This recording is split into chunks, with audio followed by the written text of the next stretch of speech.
Hello and welcome to episode 4 of the WBBL review. You're here with your hosts, Mark and Melita. How we doing?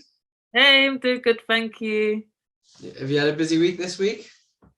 No, not really, actually. We've finally got into the rhythm of things now because our practice times are changing quite a bit, but now we're finally in the groove of things. I saw you put a post on social media the other day about having back into kind of the pro life of having naps during the day.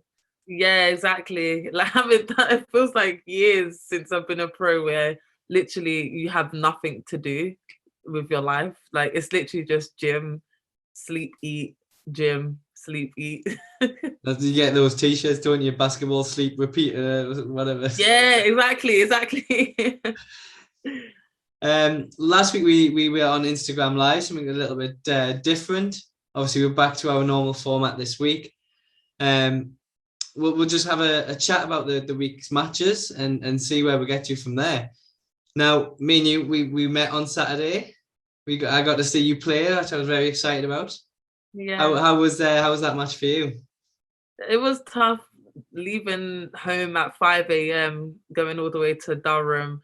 So I think even though we got there 2.5 hours early, I think the whole team felt sluggish.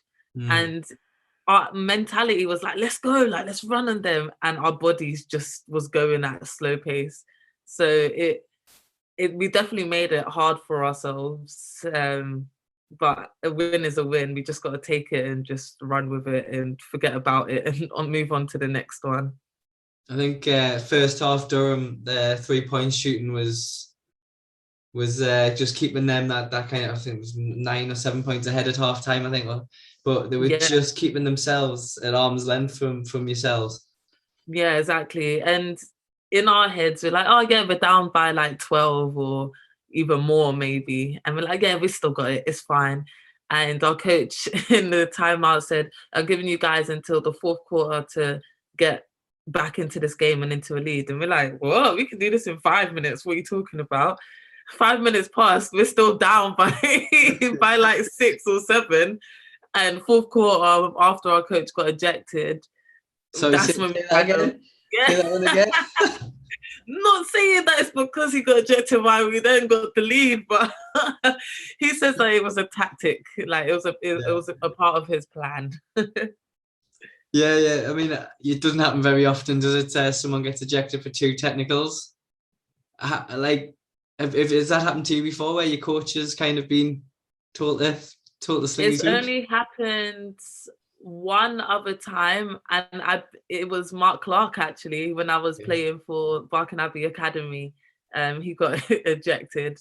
Other than that, I haven't seen it, and it's kind of shocking because as coaches, you want to be able to question referees and say, okay, like, what did she do, or why wasn't that a foul? Or I'm talking to my players, I can let frustration out on my players. So the fact that there was no warnings given, it was just straight bam.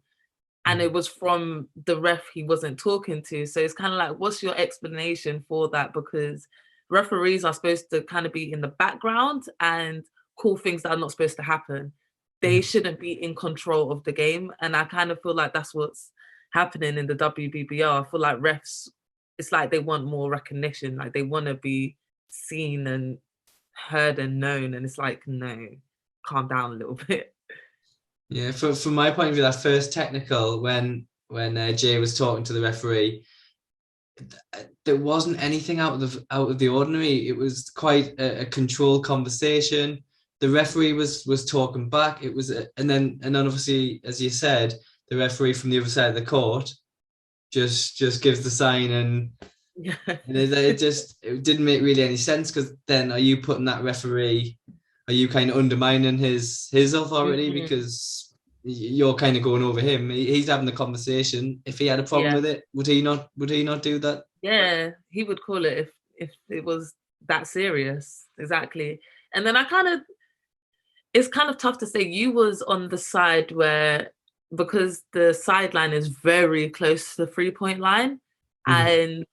and Marley Ball, one of our guards, I think she stepped out, was it like 4 times? Oh, But yeah, it got called quite a few times. Yeah. yeah, and she was like, oh my gosh, and just was frustrated as anyone else would if you step out of bounds 4 times. And they gave her a technical. And it's like, well, isn't she allowed to get out frustration? And especially when it's not like she looked at the referee or kind of made like a comment about the reffing. It was just frustration in herself. So Yeah. that was shocking as well. And what made that one worse as well was that was a fifth foul. Yeah. So that was out of the game as well. So Yeah. yeah. Yeah, I felt so bad for her, so bad. But again, like I said to her, you just got to brush it off. Yeah. You picked up your third foul quite early as well. It was just Yeah, after half time, I think. And I was like, oh no, I'm good. I'm good. yeah. I think for me it's more down to laziness. Like I have since my injury, well, actually I've been doing it quite a bit. It just if someone slightly has a step ahead of me, I just like to go around and try to tip the ball from behind. And it usually works because my arms are pretty long. So it kind of can get all the way around and tip it. And then that's a fast break for me. But clearly that ref didn't like it. So after the second time, I'm like, okay, like coach, I'm good. Please don't sub me out. And it was a tough one because the third one, I was in the circle, wasn't even trying to take a charge, but she dipped her shoulder into me. So I just fell anyway. Mm-hmm. And he called that a blocking foul. Whereas I think that should be a no call because I am in the circle, but I'm also not doing anything wrong. Mm. So, but Let's talk a bit more about your performance because it did land you in the WBBL Team of the Week and one of Eva's nominees this week. So you finished with 21 points, 7 rebounds, and 5 assists. I mean, Melita's back, yeah? yeah, I'm coming back. I might have to make a t-shirt saying the comeback season now.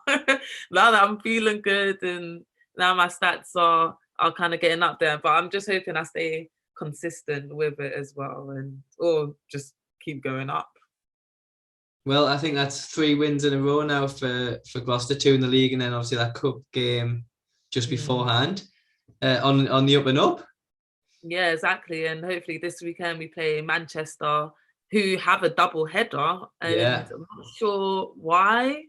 There's a few teams. There's a few teams this weekend with I think Caledonia are playing 2 games, Durham are playing 2 games.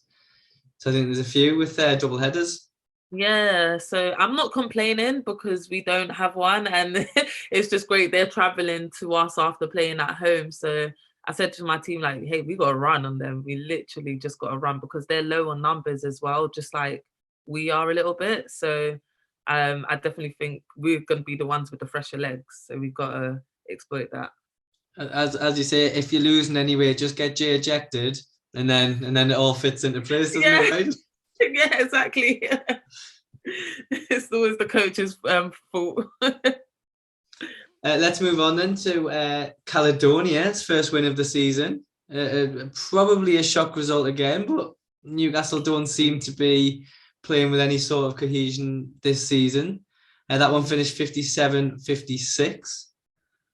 Yeah, I mean, injuries again. Injuries for Newcastle. Ebony Horton. Jessica went off injured again. Obviously, Abby played limited minutes because of her injuries from the week before. It's the injury curse again for Newcastle. Yeah, and it's tough because they came in with so many players as well, and it's like they're kind of one of the only teams in the league that are having consistent injuries. But I don't know if you saw Chris's tweet, but he was fuming about the referees. Like, how can 2 players go to the A&E after a game because it wasn't controlled? And yeah, it's kind of hard because in every single game in the WBBL, the refereeing changes. Like, you can touch someone, it's a foul, or you can fully hack someone across the head and it's not a foul. Like, I saw Kat Carr's highlights from a game and she drove to the basket, literally got whacked on her head, and it was an and one call. Like, those are the things that you should be calling, not necessarily, okay, I'm just going to touch her to see distance. So I think it definitely needs to be changed. But why don't we have 3 referees? Well, it depends on the club by the looks of it, because Newcastle had 3 last week against Auckland. Sheffield only had the 2. Durham only had 2, obviously, last weekend. But then the cup games that Durham had, they hosted, there was 3 referees for each of those. So it doesn't seem to be any pattern to it. Is it availability issues? Is it money issues? Who knows? I have no idea, but from what I've heard, I thought it was mandatory to have 3 referees. And I kind of feel like this is where the league has problems, because they implement things, but they don't follow up with it. So it's like, okay, at the start, we're going to have 3. Well, you've got some teams following the rules, and then some teams are probably thinking, well, let's save money, or they're not going to fine us. What's the consequence if we don't do it? So I think there needs to be a steady balance, and whether all referees do like I don't know, a conference call, or to get together and speak about what should be called at certain times, maybe that makes things a lot better, because at least we can have some sort of consistency. Like, I want to know whether a game's going to be rough. Like, can I body someone without getting a charge? Like, it's going to make the game a lot more smoother as well, because it's boring every time the ref stops the game or someone gets injured because it's not been stopped. How much difference does it make then as a player from the 2 referees to 3 referees? Like, do you feel like it makes a big difference? For me, a huge difference, because I cheat a lot in basketball. Like, I feel like where I can, I can be very sneaky. So if there's 2 referees off the ball, or where I know the ref can't see me, I'm going to do something illegal. So it keeps me on my toes having 3 referees. Also, well, one thing that I've found as well, watching some games too, is even with 3 referees, you have the wrong referee calling a foul or something else. So I can't remember what game it was, but the ball's on one side, the drive came, and it was the referee that had no sort of vision called a foul. And even the referee on the other side started laughing, because he knew it wasn't a foul, and he knew that ref shouldn't have been calling that too. So I think there's still more work to be done with the referees when there is 3, but I do think it's better to just have more eyes on the court. And then I don't know if I've seen it a lot where referees kind of come together and discuss what they've seen, or discuss like, hey, let me call that, or hey, I think that was a foul. So I don't know if that's happening either. It's I guess like the football referees, when they make decisions, I always think it'd be good if they kind of just came out at the end and said, I made this decision because I saw this, or I ejected Jay because I heard this, and just it might give more context to something that we might have missed, or something that they might have thought that they saw. It just might kind of solve the problems a little bit of people. Exactly. I think maybe like if we kind of spot it, maybe we should have them on here. And we kind of ask them, just like, hey, we've noticed this, like we just want some clarity of how you're reffing the game, and their opinion as well on the whole league and reffing, because they must ref with other referees where they call things completely different to them. So I wonder how they feel about that. Do they then follow them, or do they keep true to themselves and call the same things they usually would? It's interesting. Well, we'll ask them about Melita's cheating scandal, like every... And the back tap is not a foul. So talking about the Eagles and injuries, but that's making no kind of excuse for Caledonia. A massive performance from them, a big win. We've been talking about them a lot in this program, about 30 points this, 30 points that, but huge win for them. Yeah, exactly. And it's exciting for them as well, because I know last season they didn't get much wins. So to get these wins early on for them is definitely a confident boost. So I know against Manchester this weekend, I kind of was a little bit not too sure, but I'm kind of just betting on Georgia Jones to just dominate against them, and Dominique Allen as well, because I do think they're probably a lot more physical. You've got Rhian Bailey as well. Everyone on Manchester is physical, so I'm just gonna guess that they'll win based off that. And the fact that Caledonia have to travel all the way down to Manchester too. So that's a long long journey. ways, as you found out, coming to Durham. Yeah, exactly. I don't know how they do it pretty much all season. Yeah. Let's move on then. Manchester, obviously, we just mentioned them. Played Sheffield at the weekend. Sheffield just continue to dominate. Yeah, they've got they've got it sorted. Like they've got it figured out. We talk about individual performances. Nicolette, again, WBBL Team of the Week for her, and Eva's Player of the Week this week. A huge performance. Yeah, and it's hard to, you kind of underestimate her because she is a small guard, but she's super quick. She gets these little rebounds here and there, like she's just like a little fly, just kind of everywhere. Yeah, just out of nowhere, like, oh, okay. And then she also knows her teammates as well. So like she's played with pretty much nearly all of them already. So she can easily find like Georgia girl just on the wing, ready to knock down the 3-pointer. So yeah, I'm super happy for her. I think a lot of that core team of the Sheffield, as you say, have played together before, know each other well, and it's really showing at the minute. Yeah, exactly. And I'm intrigued to see what they're going to be like this weekend. Who do they play again? I cannot remember. They are playing. Let's have a look. Because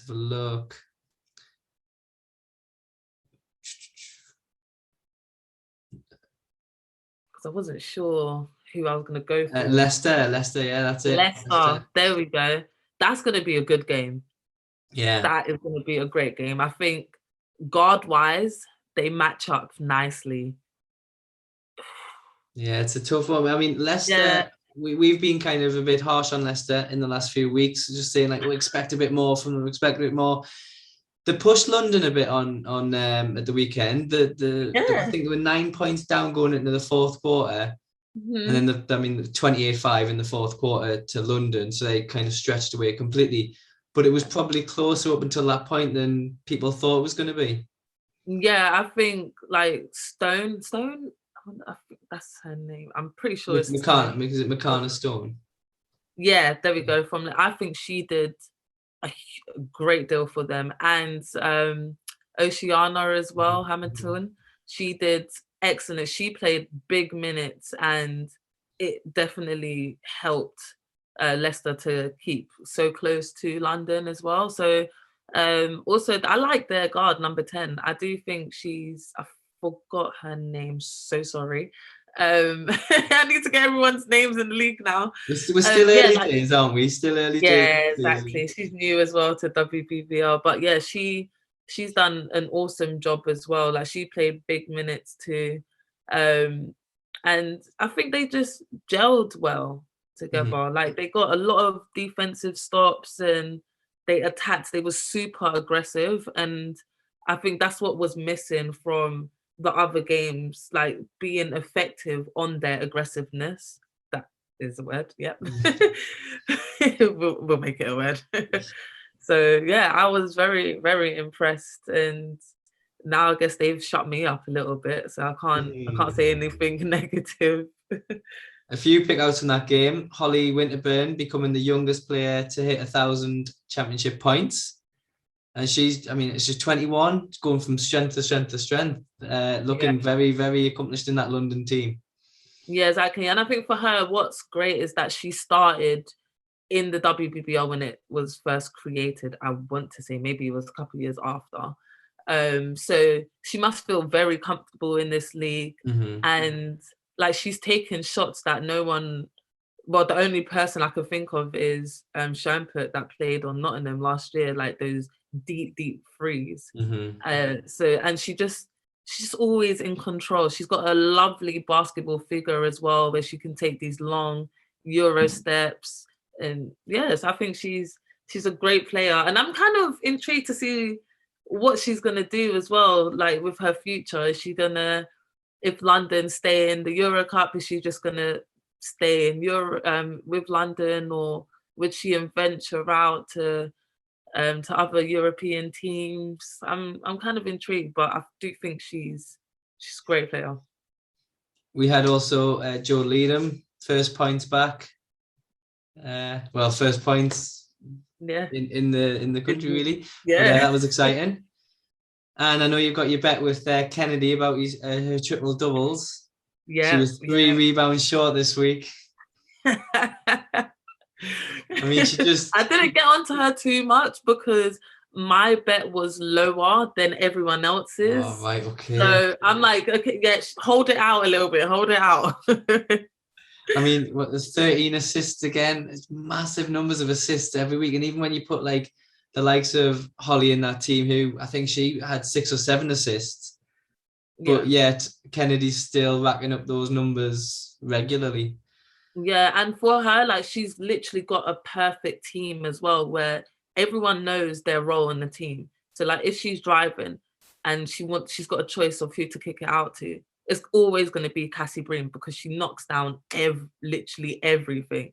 It's also nice when you've got a big who sets a really good screen, rolls all the way to the basket, and it's that dump off pass that's easy to make. So she's very lucky in that sense, but then also her ball handling skills for herself as well. She just makes life so easy for herself, and she's super fit as well. Gotta give it to her. She's super fit, so she can last 40 minutes a game and keep that intensity. So yeah, props for her. Let's move on to Essex Rebels, and we haven't really talked about Essex Rebels. I think we need to spare a thought for them, though. I mean, they've started their season with 2 games against Sevenoaks, and obviously on Saturday 2 games against London. I mean, that's not a good start of your season. I know. I mean, it's kind of a blessing in disguise as well, because when you start with 2 top teams in the league, you kind of pick yourself up. You learn from those games, and then you carry those games into the next games that you do play. So I'm expecting them to blow out teams in the next coming of weeks, because they've just been playing at such a high level. So as long as they don't dip to other teams' levels, I think they can do good. And we got to talk about their crowds as well. Oh, that was huge. Yeah, 300 Huge. plus. I heard 300 plus. Yeah, so it's amazing to see that. I want to know what exactly they did to get those numbers, because if they can share that and other teams can use that, then this league will be huge. Yeah, I mean, if you look at obviously that home game, and Newcastle's home game was 200 odd. I think Gloucester had over 100 at their first game. Yeah, numbers starting to kind of come in, and yeah, it's encouraging. As you say, sharing that good practice of what Essex did. I think they work closely with the university, and they work closely to try and get people in student wise as well, which is kind of what Durham could be doing. I think they're missing the trick. Big student kind of base right there to encourage along, I think. Yeah, exactly. And it's a sporting college, university as well. Like they have loads of different other sports, but yeah, I don't know what's going on with that one. But where would you put them? Because there wasn't really much space to even. They do have like that stand, I think, that was broken or something during lockdown period, and there's some sort of health and safety training, I think, that needs to be done before that can be kind of used again. So they do have like a stand that can kind of come out. Okay. But I don't know how long that process is away. Yeah, exactly. And we also missed as well that I want to say her name's Kara. Elderkin. Yeah. She wasn't there on Saturday, was she? We literally was like, oh, hold on, their best player's not here. Oh, maybe she's just late, she's gonna come, and she just never came, and we're like, woo, okay. Perfect. I think maybe that's our mindset as well. Like, oh yeah, their best player's not here, like we're gonna smack them by 20, and we clearly didn't. So yeah, I forgot Cara wasn't there. I'm not sure why. Yeah. I know she was working, but I don't know if it's going to be a regular thing, or she's going to quit the team, or just be at some games. I don't know. Because she makes a massive difference to that team. Massive difference. Huge difference. With that game, Essex on Saturday finished with the exact same score as the Sheffield-Manchester game, 49-76. That was good spot, that one.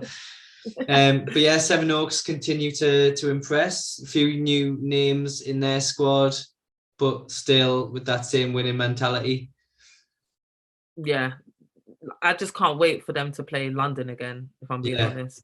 Like, I wish they played each other more, because those games, I think those are the games that we want to put on Sky Sports. Those are the games where we want to get everyone in the area. Like, it's two pretty much London teams. Sevenoaks is literally just outside, so they can get both fans base to come to the games. And if we promote it, then just random people will come to the game because they heard like, oh, this is going to be a good game.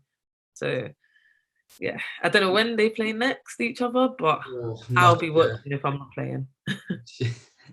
You talk about Sky Sports there, and it was announced today that the finals for the WBBL, so the cup final, the trophy final, and playoff final, will be on Sky Sports.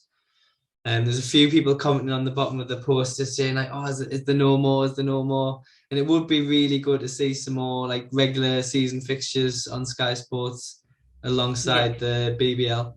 Yeah, exactly. Yeah, I think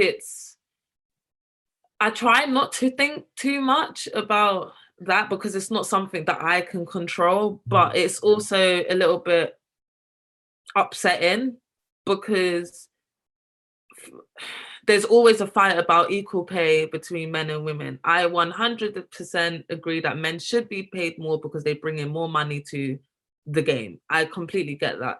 But when it comes to exposure, it's just that, like, if we have a game on Sky Sports, how are we promoting it beforehand so we can get the numbers up?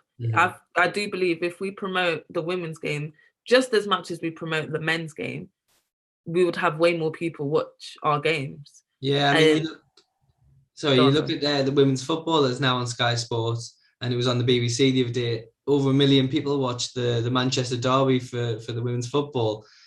Well, they wouldn't have done that if it wasn't on BBC. It's the same. It's the same with women's basketball. If it's not there to watch, people don't watch it, and exactly. I think it does. Exposure's the word. Exposure's the word. Yeah.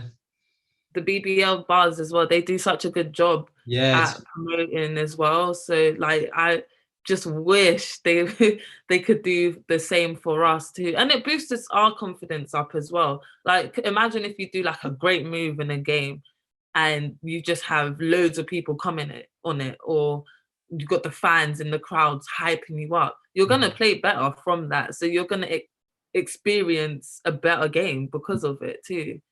But I mean, I just I'm not going to fight for it now just because I'm like, there's other things to think about, like the referees, for example. Oh, yeah.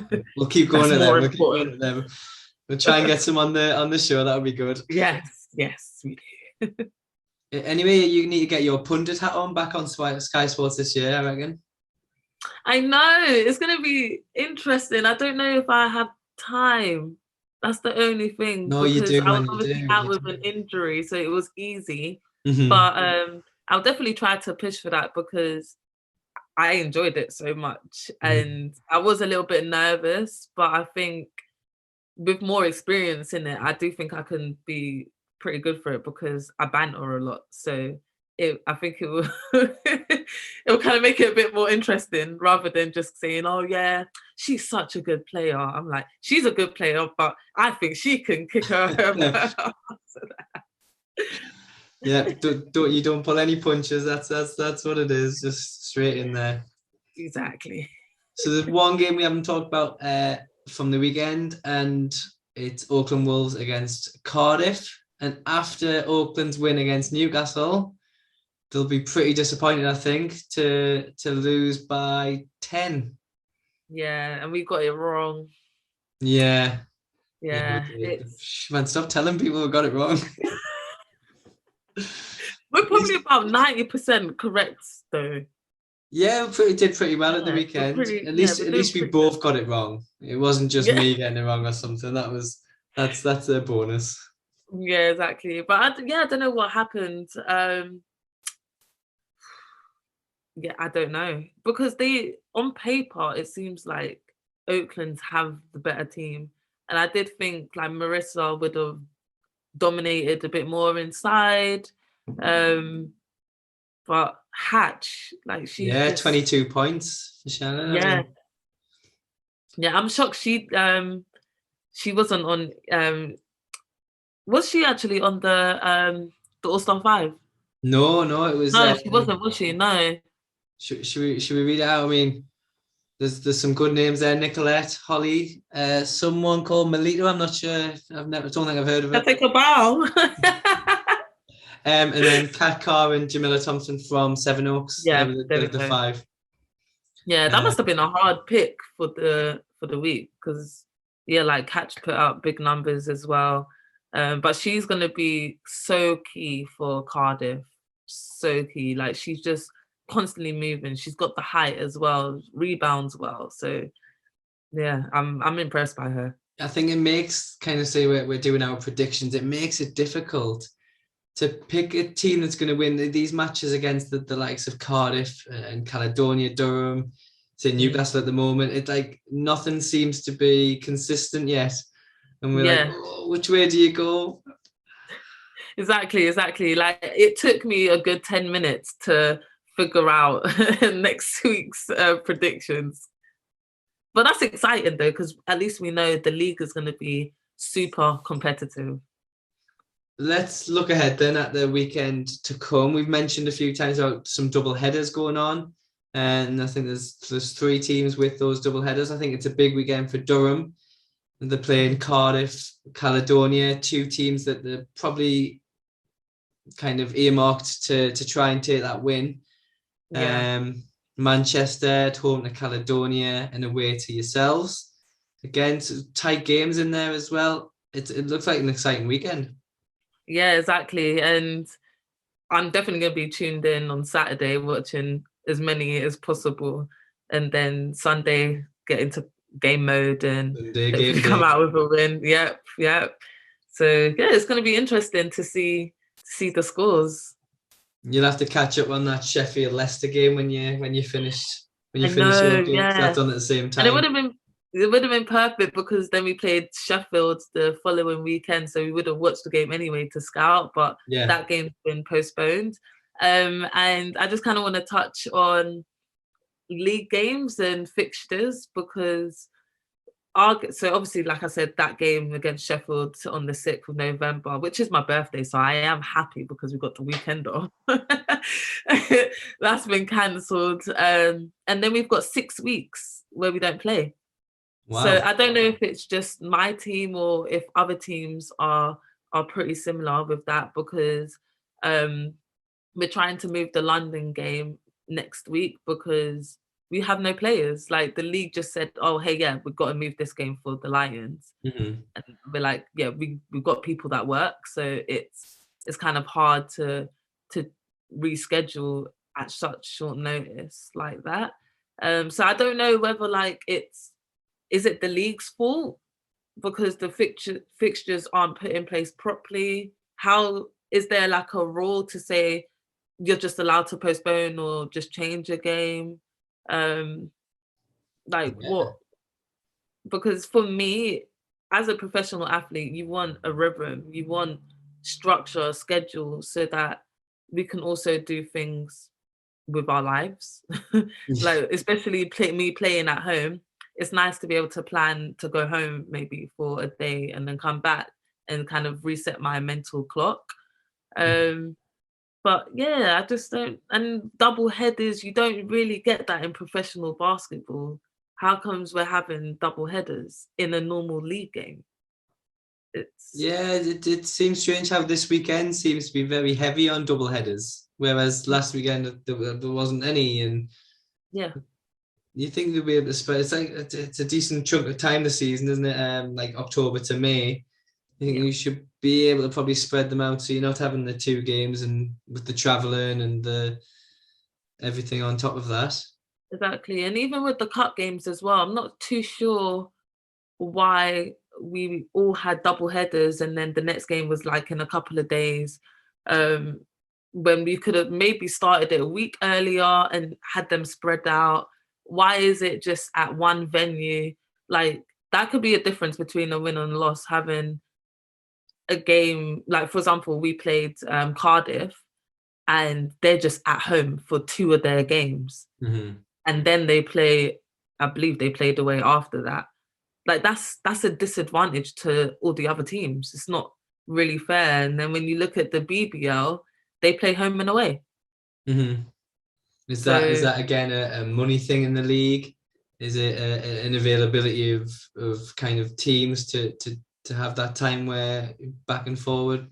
I don't really know the answer, to be honest. But anyone can help us. Let us know. Who's in charge of scheduling? Yeah, we need a name. We've mentioned London quite a bit, but again, their European journey continues on, well, Thursday the 14th, playing against a German team. I don't think I'm going to try and pronounce it. But we've just watched the men's team win by 19 against the Dutch team. Do you think that'll give them confidence? That the women's team give them confidence to say, well, if they're doing it, we can do it as well.